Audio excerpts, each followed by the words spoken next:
And we are back for episode number 12 of Sports the Nemo Way, where we are going to be discussing Pistol Pete Maravich, and he will be defended by Uncle Doug, as he is the only one to put him on his list. So I will go over his career briefly, and then Uncle Doug will make his case.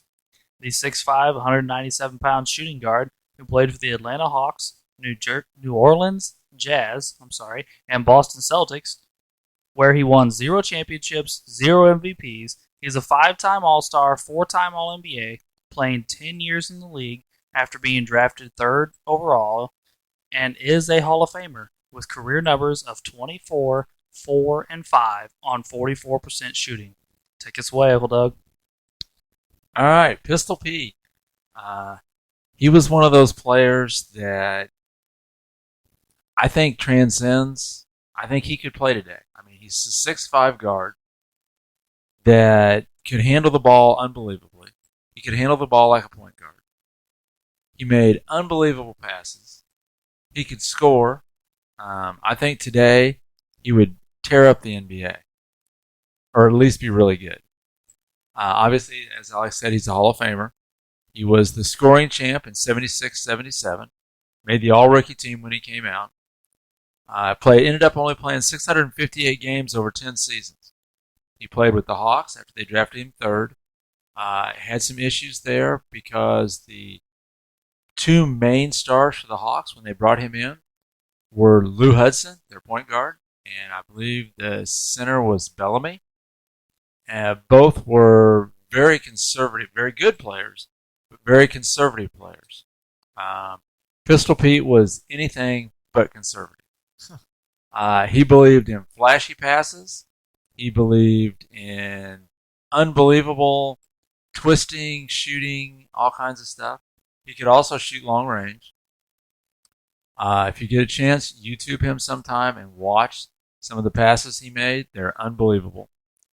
So after the 4 years in Atlanta, the team had these good players, but they weren't winning that much because there wasn't that much of a connection.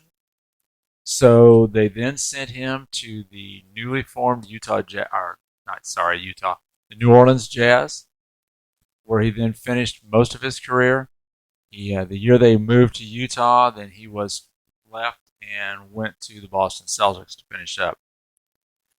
Because his career was cut short, Pete was not that high on all the all-time lists. On the assist list, he was 158. On the scoring list, he's 122. Rebounds, he didn't make the top 250.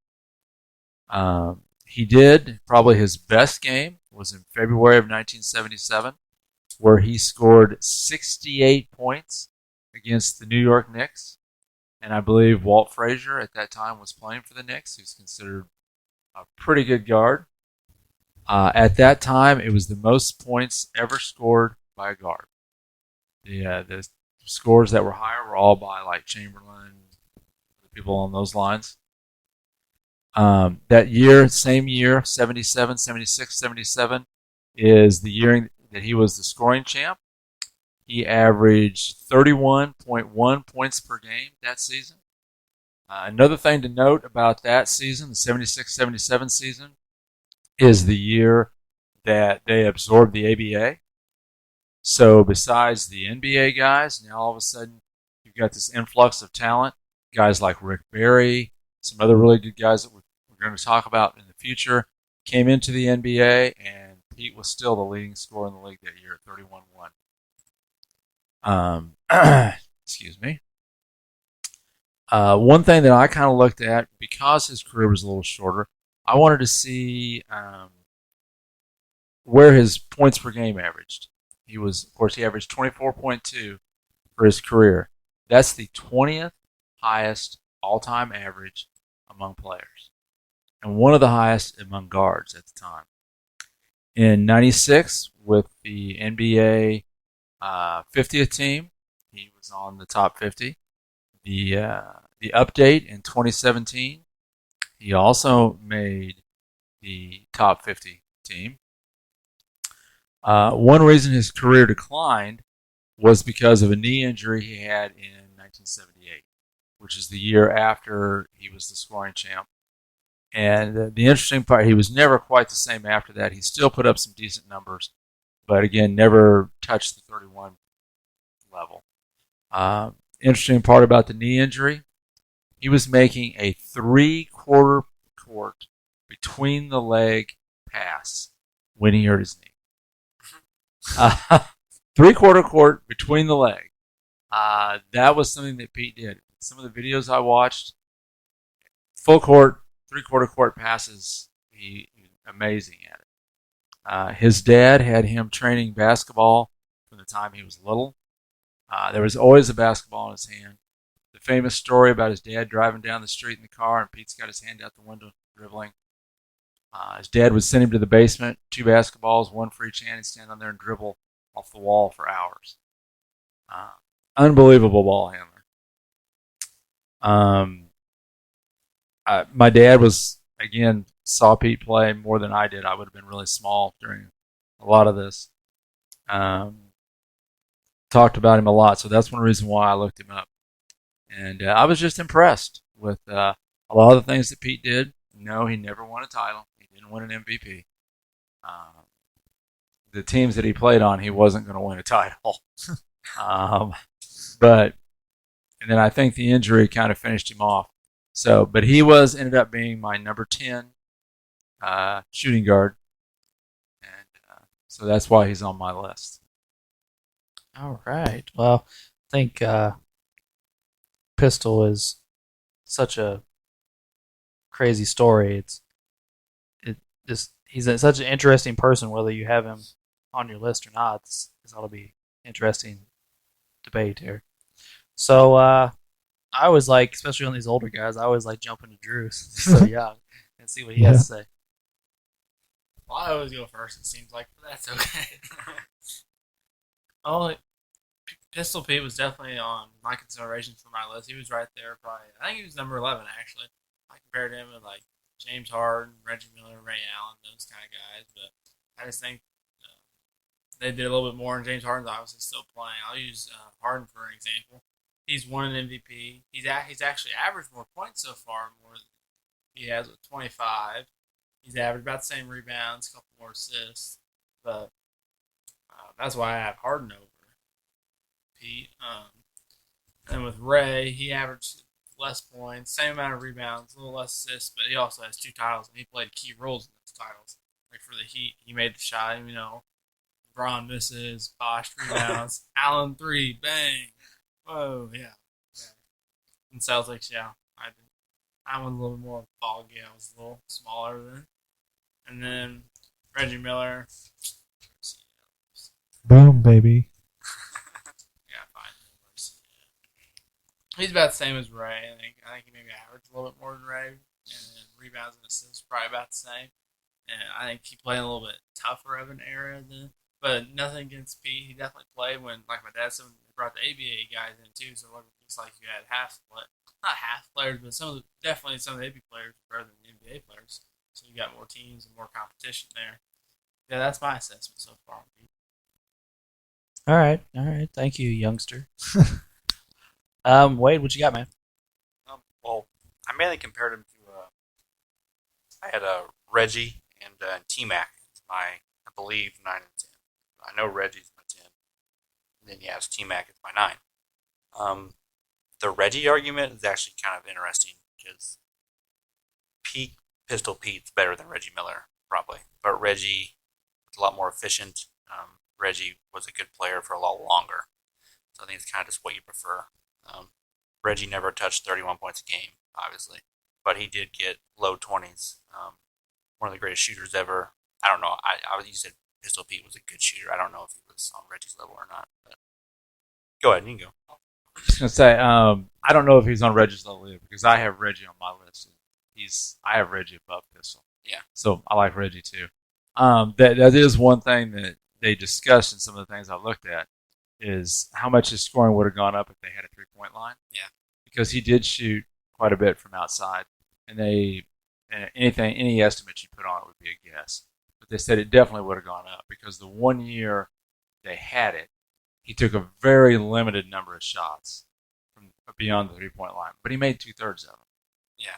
So I mean, it's a possibility, but it's a what if. So I didn't really throw it in. But mainly it's just, I think, kind of what you prefer. Reggie was good for, what, 15 years plus? Even at his last year or two, he was still pretty productive. Obviously, Pistol Pete only played 10 years. The last couple, obviously, he had the knee injury, so he wasn't quite the same player, so maybe 8 prime years. And with T-Mac, he did average 31 points a game, I'm pretty sure. Yes. And he has a few scoring titles. They're scoring-wise, in their primes, really close together, actually. T-Mac's career also got cut short with back injuries. Knee. Okay. Neither one of those three won titles. I don't think any of them won MVPs. So it's really just, I think, what you prefer. I had T-Mac, it sounds like, instead of your Pistol Pete. You have Reggie, I have Reggie. Well, just kind of what you want. Yeah, I agree. I just looked, and you're right. I didn't have T-Mac, and we flip-flopped T-Mac and Maravich just like Drew and I flip-flopped Maravich and Harden. Well, I have Harden at 8, I think. Oh, okay. See, I don't have Harden on mine. So I think Drew and Wade are the only ones with Harden on the list. So I get Ray. What do you think, man? I mean, I watched a little bit of, excuse me, film before we started this, and I like his passing ability more than his scoring, probably. I've seen one of the videos they were titled "Innovator of the Innovation of Showman." He was a pretty good showman, and I kind of like that. Kind of no bragging rights without saying anything. So I kind of like that in a player. So what you're saying is, Ray, is if he'd have played in the '90s, he'd be on your team. Oh, it's a possibility. Very strong. well, and it's funny that you say that because he really was one of the first showmen that really did that, and it wasn't popular when he first came in the league. That's what got him in trouble in Atlanta. I mean, he made some beautiful behind-the-back passes to these other guys to score. They didn't like it. Even though they're scoring, they didn't like it. Well, I don't know if you guys have ever watched the Pistol Pete movie. I think it's called The Pistol. I've read the book, but I have not read the movie or seen the movie. Sorry. But there are scenes in the movie where they show him like making a behind the back pass and like breaking the guy's nose because he didn't know it was coming, and then like they kick him out of the gym, or like fans would, like the dad of the other kid would like get irate and like press. Of course, Press Taylor's kind of crazy, so or not Press Taylor, Press Maravich is kind of crazy, so like then the dads would get into it and like it this be this whole fiasco. Like it was not appreciated during the time he was doing it. My kind of player. Yeah, I like that. Well, I mean, Pistol Pete isn't a large part of his lore, or whatever you want to say, was his overall dominance in college. I think you've talked to me about that before, how he was in college just did he still holds the record for most scoring average. He averaged 44.2 points a game over 3 years at LSU. Because when he played, freshmen couldn't play. Yeah. So he started sophomore, junior, and senior year. And for this 3-year span, he averaged 44.2 points. He's still the all-time leading scorer in NCAA. Right, yes. he Yeah, I is. thought so. And it's not close. No, and he holds the record for most 50-point games. And, I mean, he was just unbelievable. Yeah, his college stats are astronomical. Yeah, it's just crazy. What do you end up with the career points wise with that short career? Total points, he's number 122 on the list with 15,948. He averaged 24.2 a game, which is 20th on the list average-wise. Pretty impressive. Probably one of those. Sorry, go ahead. No, I was just say I have some things over here. This is the way I look at Pistol Pete. Pistol Pete has a career of what ifs. What if his body didn't break down? What if he had played longer? What if he played with a 3-point line? What if they kept track of all the stats we have today? What if he played on a good team? Or what if he played today? I love Pistol Pete. I own his book. I've read it multiple times. I've watched his movie, like I mentioned earlier. I think he is a one-of-a-kind superstar. A brief superstar. He played 10 years in the league, but really only 7 of his seasons are legitimate, and 5 are big peak seasons. Listening to people talk about Pistol Pete is like listening to somebody talk about Daniel Boone or Davy Crockett. So interesting, so great, but exaggerated and not always true. Pistol Pete's story is sad and short, but bright and brilliant. And that's why he didn't make top 50 for me. I think there are a lot of what ifs there. I would agree with that. And just like last time when we talked about Chris Mullin and his drinking and how that hurt his career, Pete had the same problem. He was there during the 70s. The 70s were filled with alcohol problems, coke problems, all kinds of stuff like that. Pete, he was a guy that wasn't necessarily that popular with his teammates. He turned to other things. That was part of it, and I think in the end that's why he broke down. He ended up dying at a very young age because his body was just wore out. In his 40s, wasn't he? Yeah, I think he was like 42 maybe. Did he have a heart attack and die? Yes. On a basketball court. On a That's what I basketball thought. court.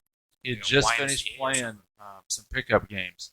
I believe he was playing at his church Yes. with some guys from his church. Yeah, and he died on the basketball court. He became a Christian at the after his basketball career was over, and tried to dry out and clean himself up, and was playing, like you say, at his church. Okay, I got a question just to kind of throw it out there to see what everybody says. Would you rather, if they're in the same situation, would you rather have a good player for 15 years or a great player for 6 or 7? If they're in the same situation, what do you do there? 'Cause this isn't the first time we're running this problem. No, it's not. We talked about Grant Hill. But I also think it depends on where your franchise is. Because Grant Hill and Pistol Pete were in the same situation. They were very, very brilliant for 5, 6, 7 years. But they were on a garbage franchise. So No, it did that's, them that's no why good. I led my. Yeah. That's why I said it first. If they're in Yeah. the same situation, like not different situations, they're in. Say they both go on to a solid or a good team. Mm-hmm. They have some players to work with and a good coach or whatever. Which one? Because where I'm kind of based, Pete Maravich obviously has this awesome peak. You have Reggie, who was really good for a long period of time, but didn't quite get the high as Pete Maravich. Which one's more valuable? Greatness for a short period of time, or being good for a very long period of time? Because, like I said, we've Grant Hill, obviously Kawhi hasn't played forever. I think we've brought it up a couple other times, maybe. Well, we have definitely, and I understand that Pete is going to get knocked down for the shortness of his career. We've done that with other guys too, and that does make it really tough.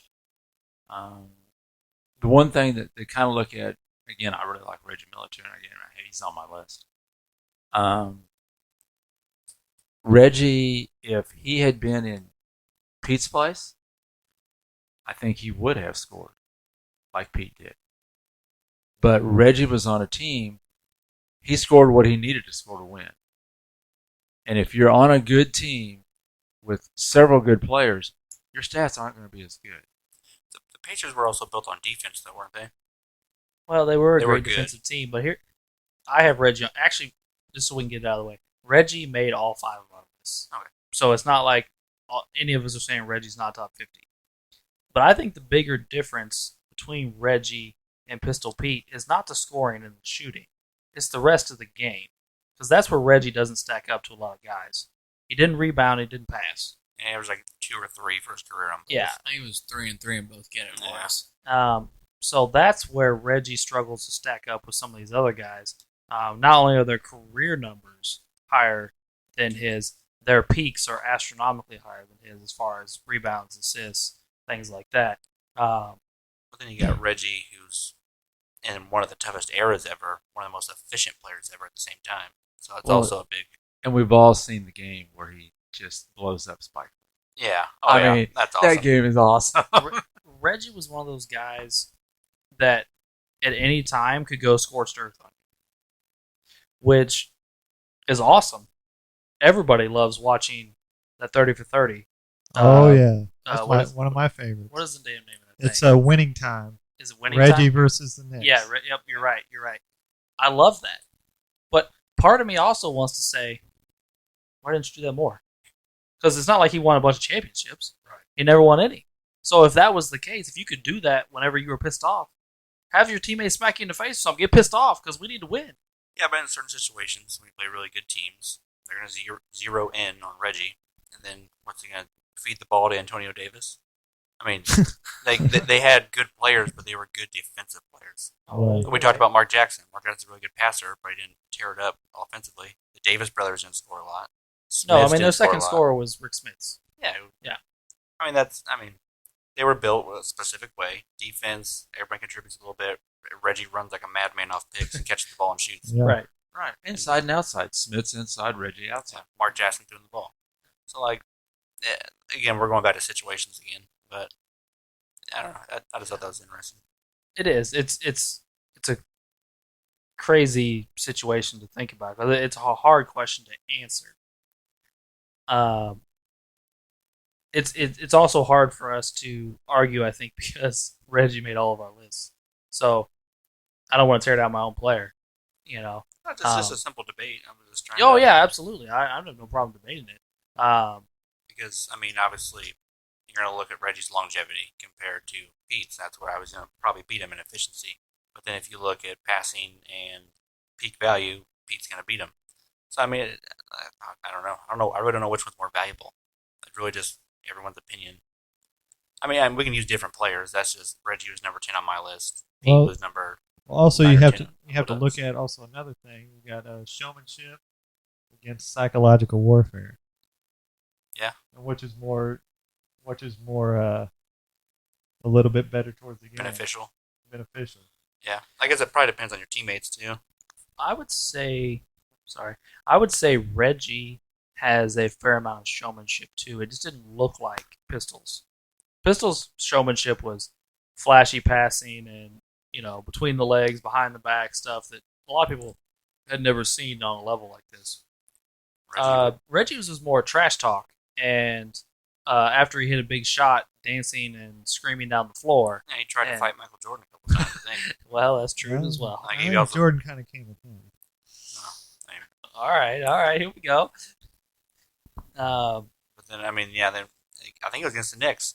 He hits a game-winning shot and then runs on the floor holding his throat, Yep. signaling choking to Spike Lee. Like, I mean, he definitely had what's the word I'm looking for? Some swagger. Yeah, there you Swagger. Well, I think the easier comparison as far as careers go is the T-Mac comparison. Because their careers are very similar, like you mentioned earlier, where they both have extremely high peaks. They both had a knee injury that cut their careers short.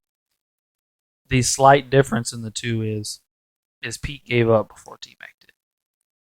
T-Mac hung around for 4 seasons where he wasn't really playing because his body had broken down. He couldn't play anymore, and he just kept showing up, and it drug his career numbers down. Pete went out shortly after his injury. I mean, we talked about him going to the Celtics. It's like 30 games. And the seasons before that, he played like 17 and 40. So it wasn't like, and then it was over. Yeah, I think those numbers are actually for the same season. If you look. Oh, are they? Yeah, I think that if you look at the 17. Oh yeah, with he was Utah and he was Boston. he was traded in the middle of that season. Right, He played yeah. 17 for them They and went 26 to, for Boston. to Utah and he went to Boston. Well, Utah probably wasn't his best place, splash-wise. T-Mac also came out of high school, and Pete Yes. played all 4 years of college. So it's Yeah. also longer. And T-Mac didn't play a ton in Toronto to begin with. He slowly worked his way onto the floor. Then he went to Orlando, where he obviously was a star, and then went to Houston whenever then he started getting injured. But They both really have very close peak wise. Like Pistol has like 7 legit years. T-Mac like 8 or 9 legit years. So it's pretty close in that stuff. I think they both were trying to carry terrible franchises. especially in Orlando. I mean, actually, the T-Mac episode is in 2 episodes. I've already written down a bunch of my case.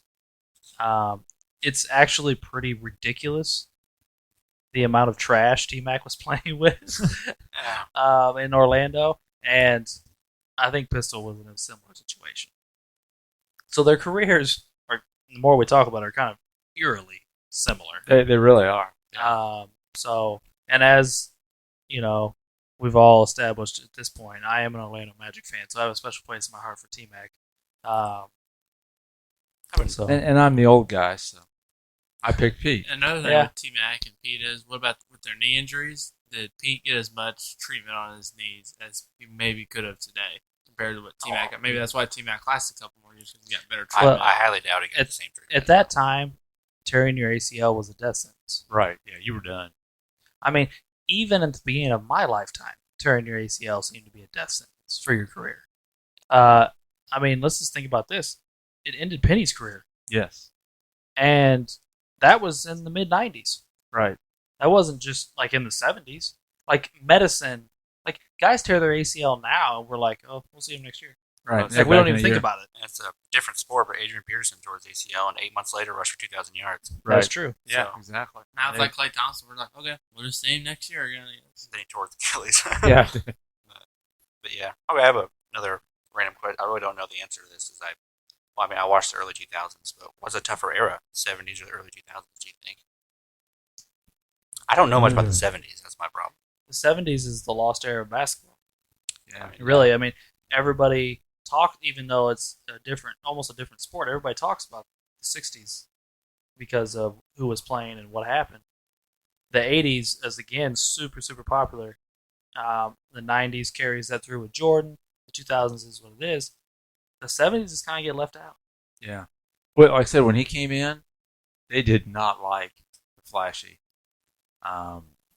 Like I said, earlier in his career, like in high school and other things, when he hit people in the nose and break their nose, he's coming into the NBA. He's doing similar things. I mean, these are pros, and he's drilling them with passes that they weren't seeing coming. And then you also had the quite a few years there where you had ABA, NBA. And so you had two leagues going. And then finally, 76, 77, they got together. And the NBA took in the top 4 ABA teams. And then the rest of the ABA, all those good players suddenly were all over the NBA. They got this huge influx of talent, and everybody was there. And then that just set things up for Magic and Larry to light it up. So did Pete win his scoring championship after the merger? The year that the ABA came in. Year they merged. Yep, that was the year they came in. So all the ABA players, Rick Barry and all them, were there. And Dr. J. And Dr. J, yes. I had a question about what you just said. Now I just completely blanked on it. So I apologize. So how old would you have been in 77, 78 when you won a scoring title? 77, I would have been 16. Oh, so you would. Yeah. That's old enough for you to remember Right. this stuff. Yeah. So, I mean, do you remember watching Pistol then? I saw him a little bit, but you got to remember we didn't have ESPN, Oh, absolutely. and the NBA was not on all the time. You might get a game on Sunday afternoon, or Saturday was usually college basketball. So you might get a game a week, whereas now you can get a game every day. During that time period when the NBA finals were on, they were on tape delay. They showed them, after the 10 o'clock news, stuff like that. I mean, it was a different world for as far as being able to see those guys play. Yeah, I mean I knew about that stuff, but it's hard to picture in your head for us younger guys, like what you couldn't watch the NBA because none of the people wanted to watch it, or Right. like nobody wanted to air it. I mean, It just Like- it just wasn't on that much. I mean, they season games on sometimes on Saturday. like, I could pull a game up on my phone right now. Right. Oh yeah, you could. Well, a good example. When I was a kid, probably my favorite player was Kareem Abdul-Jabbar, and I learned to watch him when he played for UCLA, and I saw him probably more playing for UCLA than when he went to the Bucks. Because I could watch every Saturday. UCLA was probably going to be the game of the week because they were really good, and I got to see Kareem play all the time. When he went to Milwaukee, I didn't really see him play until it was the finals. Another thing with that was they didn't have ESPN, so you can just turn on anytime about, what's the local game going on, or local news The around highlights, the leagues, yeah. highlights, anything. You didn't know. So if you weren't like watching the games, you didn't know if he was in the chance for the scoring title, who was favorite MVP, finals, and all this other stuff. You just didn't know. Another question I had about Pistol Pete, and I don't think we don't have the answer to it, but like we talked about, what if there was a 3-point line, or what if they kept track of steals? But on the reverse side of that, with all his flashiness and all his brazenness, what if they kept track of turnovers? Ooh. What would his turnover numbers look like? Even if they weren't his fault, what if he was just bouncing passes off his teammates? Is it his turnover if it bounces off his teammate? Good question. Well, actually, it depends. Like Well- when we watch film for like our team in basketball, it depends on if it's catchable, then it's on the person that catches it. If it's not, then it's on the person who passes. But let me ask you this: if the guy keeping the numbers on your team doesn't like you because you're too flashy, does he give all those to you? I guess But it's we just a do matter it of together opinion. as a team, and whatever. No, I Brock get says is that, what but goes. that's not what they do in the NBA. Well, that's true. That's I true. know, like there's a guy keeping book for each team, and if the team, like you're talking about the Atlanta, a lot of the Atlanta guys didn't like him. Are you going to piss off Hall of Famers Walt Bellamy and Lou Hudson by giving them turnovers because they passes bounced off their head and chest because they didn't catch them? Pretty much just a matter of opinion. I mean, very true. Yeah. I wasn't even trying to get to that. I was just wondering, like, we're talking about all these crazy highlight passes, and you can YouTube him right now. He makes some passes where you're like, holy cow. But how many of those did he sail in the stands, too? Right. He averaged 3.7 turnovers for his career. I think they kept turnovers. I was able to get. Oh, this they got. Yeah, I have that too. They kept turnovers his last 5 years. In the league. Yeah. Yeah. So One year it's he a partial stat. 1 year in 77, 78, he averaged 5 a game. Yeah. And that's pretty. I mean, that's James Harden level. Right. So. But like you said, how many of them are, like say, sailing in the stands, or how many of them are bouncing off somebody's forehead? Yeah. Who knows? No, I do think though that if you transplanted Pistol Pete to today's NBA, where there's a whole bunch of shooting threes, running the break, Everything's just wide open. yeah, spread out. a lot of wide open where he's got to beat one guy in front of him, and then there's a open lane. I think Pistol Pete thrives. I think he was born too soon. He came to the NBA and ahead of his time. The only other thing is this is the case for a lot of guys from his time, but he weighed less than 200 pounds. Right. Yeah, he was skinny. One of the famous things about him was his Floppy socks. floppy socks. Because he couldn't keep up. His calves were so small, his socks wouldn't stay up on his legs. But he wore tall socks. So, yeah. Are we wrapping it up? Are we good? Yeah, we can do our closing statements. Oh, you got something to say. Sorry, I thought. No, we were you're good. wrapping No, everything up. no. Just meandering on. So go ahead, Wade, kick us off with your closing statement. Oh, okay. Cool. I didn't mean to rush into it. My bad. You wanted to do it so bad. I thought we were just kind of beating around the bush there. That was time to go. This is kind of a fascinating podcast, to be honest. He's an extremely interesting player. I think I brought it up earlier. He had an extremely high peak, which some players can't say, but the lack of time really hurt him. Obviously, he doesn't win a championship. He's on really bad teams, but kind of similar to what I said about Chris Mullin. He plays in a different era. He's on a different team. I think he translates to most eras. It's just kind of an unfortunate. Like if you replay his career 10 times, this might be the worst one. Like a lot of bad things seem to happen to him. I feel like a lot of different scenarios could have helped him out a lot, but unfortunately, he had to deal with what he had. So I didn't quite make the list. I feel like if you drop him in a different time zone or time period, whatever you want to call it, give him a little better situations, I think he can make the list. If you give him 3-point line, that kind of stuff, put him on a better team, maybe at least. Maybe he could definitely score, and he could definitely probably lead his team to the championship. He was giving people a little bit better, but he just had a bad situation. There's a lot of what ifs, but you can't base your list on what ifs. So that's why he didn't make my list. All right. Yeah, if he was in the 90s, I'd sure pick his ass. So, yeah. Stat line solid. whether he's got the turnovers or not, I mean, he's still putting up like 30 points a game. So he's making up for it somewhere. I like his passing ability. His scoring ability was solid. Yeah. If I seen him play, he's on my list. Like I said earlier, I really like Pistol. There's so many what ifs with his career; it's almost depressing.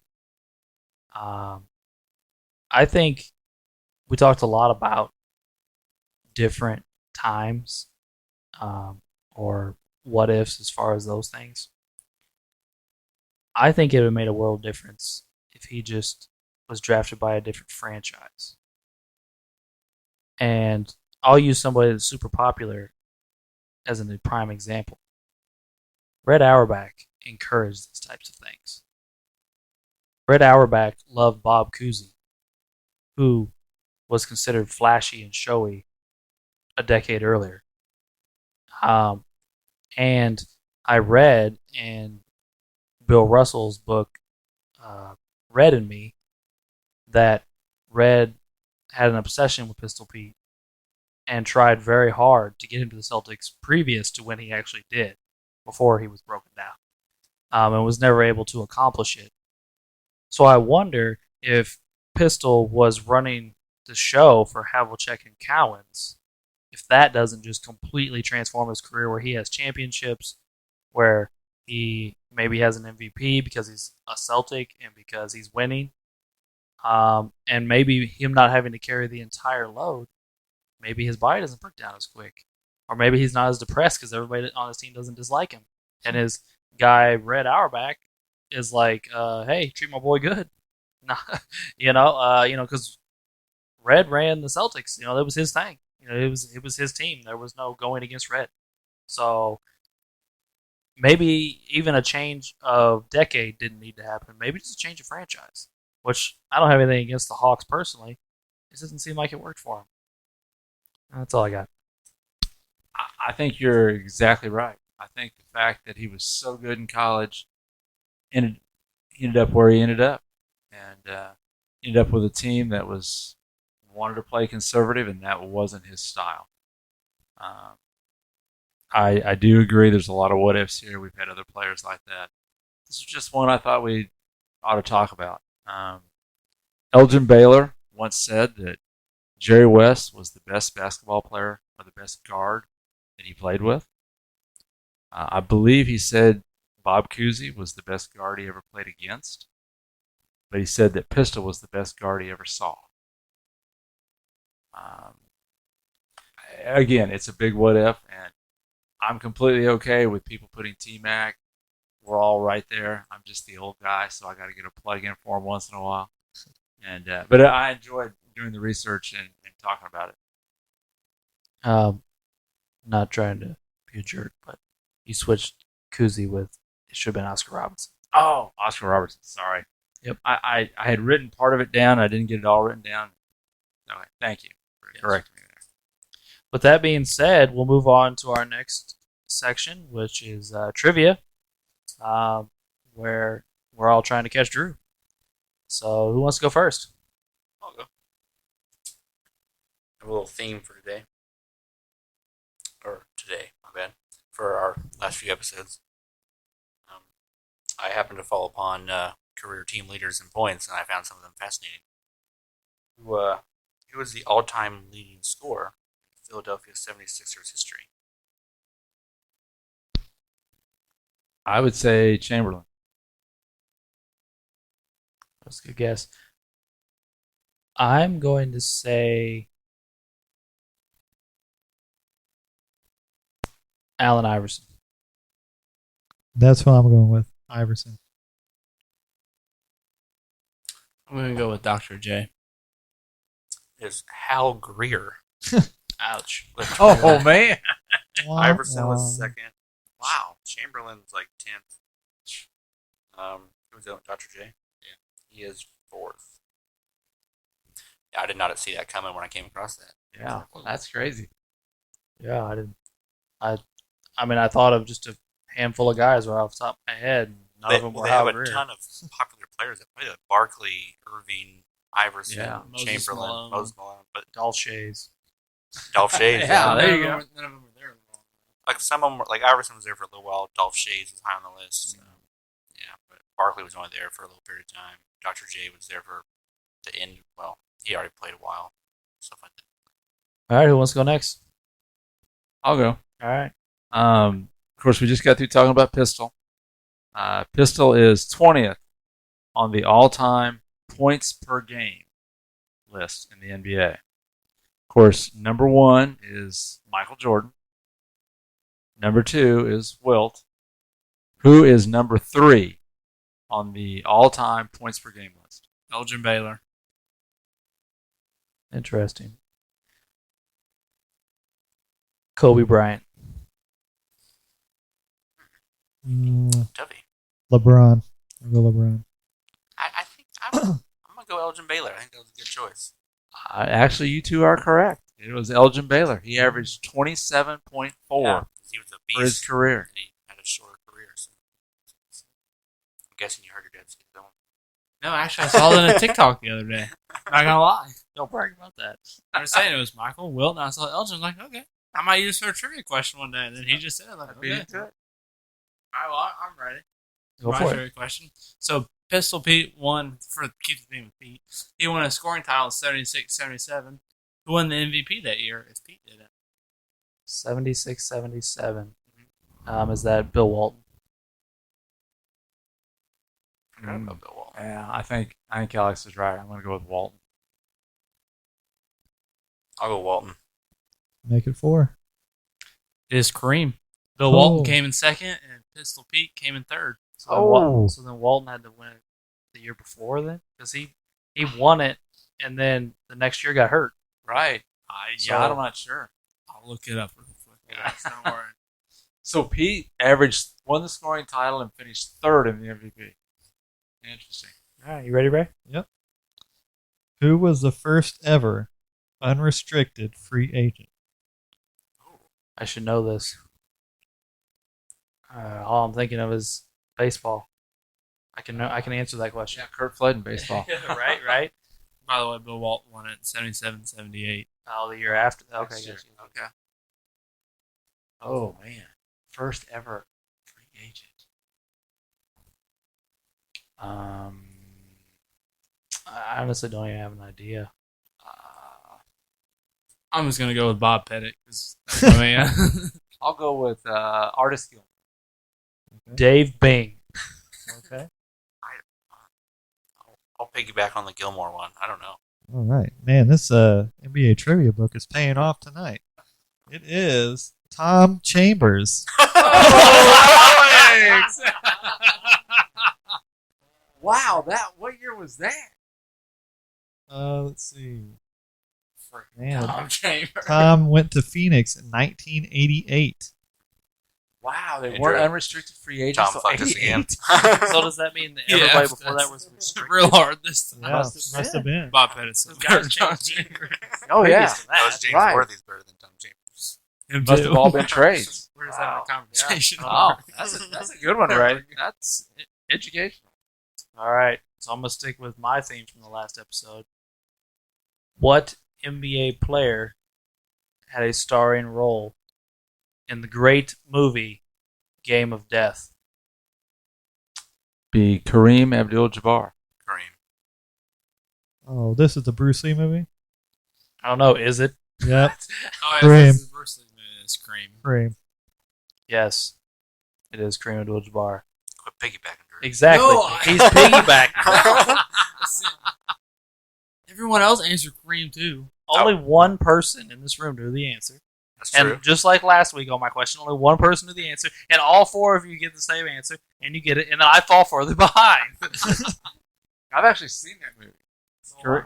Kareem studied with Bruce Lee for years. Seen YouTube clips. That's about it. Yeah, it's I've funny heard to my dad- watch him fight when I've heard Bruce my is dad not even talk 6 about foot. Well, like, I actually watched the making of that movie one time, and they were talking about how, like, Kareem walked in, and some of the guys on set are like, we can't make this look realistic. Like, in real life, Kareem kicks the shit out of this guy. And, like, Bruce was like, what? Like, I trained this guy. Right. Like, and so, like, they're like, hey, Bruce, we want you to do blah. And Bruce is like, shut up. Just say cut. Or say action.